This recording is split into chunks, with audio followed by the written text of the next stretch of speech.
Halo, Assalamualaikum. Karena setiap tempat menyimpan cerita dan setiap cerita selalu mengajarkan kehidupan. Hari ini ada seorang teman datang ke rumah untuk menemui saya. Kemana Pak Dedi? Karena sudah terbiasa, beliau langsung masuk lewat belakang rumah, tempat saya biasanya berada. Namun saat itu saya sedang berada di luar. Setelah menelepon, saya memintanya menunggu sebentar sampai saya pulang. Sambil menunggu di teras belakang, pandangannya perlahan tertuju pada sebuah pohon mangga yang sudah lama berdiri di sana.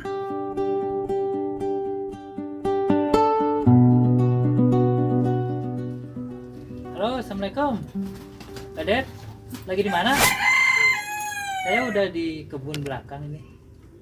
Iya. Oke.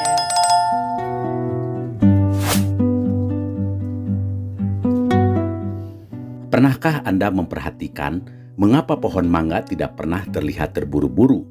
Padahal setiap hari ia diam di tempat yang sama, tidak berjalan, tidak berpindah, tidak mengejar apapun.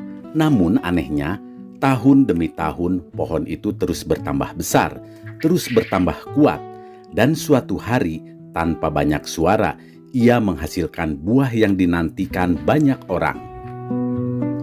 Saya sering berpikir, jika manusia hidup seperti pohon mangga, mungkin banyak kegelisahan yang tidak perlu kita rasakan.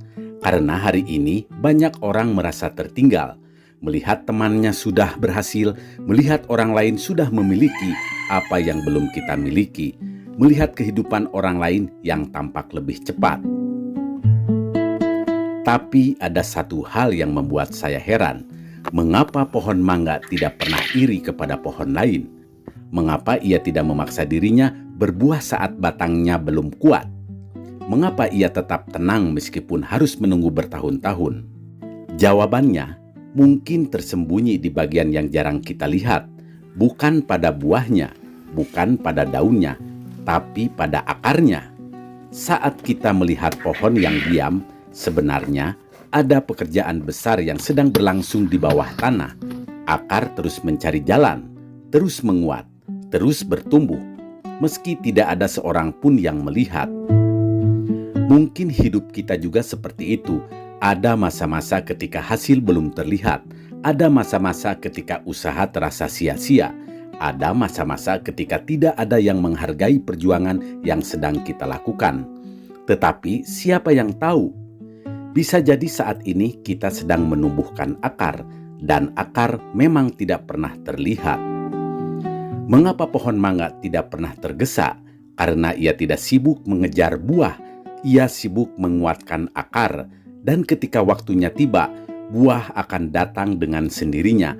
Mungkin pelajaran terbesar dari pohon mangga bukan tentang bagaimana menjadi besar, melainkan tentang bagaimana tetap bertumbuh saat hasilnya belum terlihat.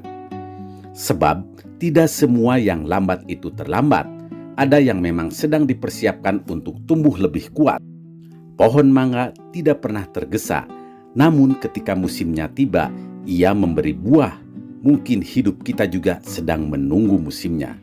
Karena setiap tempat menyimpan cerita, dan setiap cerita selalu mengajarkan kehidupan. Sampai jumpa di perjalanan berikutnya. Pak Gede. Ya Pak Dedi. Ayo, sini. Oke, mari.